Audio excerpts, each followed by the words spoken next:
Security, my report on APEC 2007. Chinese markets stay up and a flurry of IPOs on Hong Kong.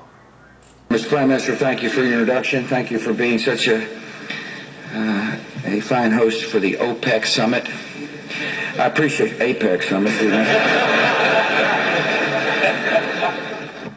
The 15th Annual Asia-Pacific Economic Cooperation, or APEC, leaders meeting ended yesterday in Sydney, Australia to mixed reviews. The meeting lacked the usually informal candor it is known for and was almost completely ignored by world media, particularly television news.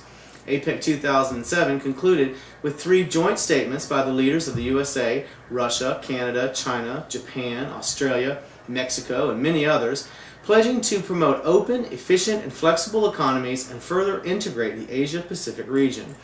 There is agreement to explore the creation of a free trade area for Asia-Pacific and cooperation on many hot-button topics such as strengthening intellectual property protection, preparedness for natural disasters and epidemics, and increased food and consumer product safety.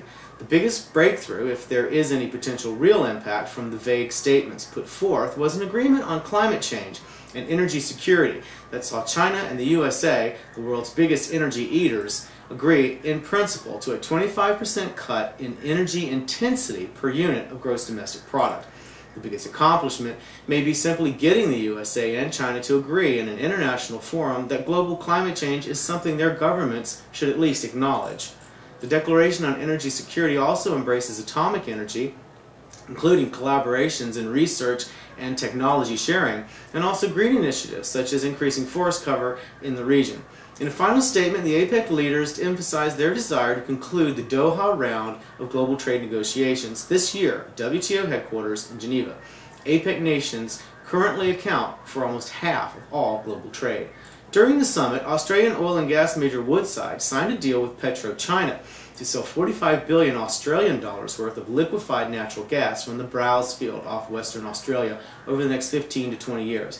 Partners in the Browse field include BHP Billiton, Royal Dutch Shell, and Chevron. Such deals are drawing Australia and China closer together and prove difficult for Australian politicians still mired in support of President Bush's coalition of the willing. The Shanghai Composite Index hit a new record September 6 at 5,394, but closed today at 5,355.287. The CSI 300 continues up and closed September 10 at 5,377.222. Shanghai B shares rose today to 337.332, the highest level since the end of May. Shenzhen Bs slid last week, but were back up September 10 to close at 746.212. Where Chinese markets go from here may be impacted by whether there will be a 5th Chinese interest rate hike, given that August inflation was running at 6.5%, the highest in over 10 years, and now a real concern to the national government. The decision by China's State Administration of Foreign Exchange to allow direct investment in the Hong Kong market that I discussed in my last broadcast was delayed by the State Council after securities and banking regulators objected, according to officials who wish to remain anonymous at the China Banking Regulatory Commission. The regulators fear a flood of capital leaving the mainland and triggering declines in the Shanghai and Shenzhen stock markets. The program will now be tried experimentally, but so far only large account holders at the Bank of China in Tianjin are allowed to invest directly in Hong Kong securities. This will be an interesting change to watch, as the influx of Chinese liquidity in Hong Kong could have a major impact on the Hang Seng and China Enterprise indexes in particular.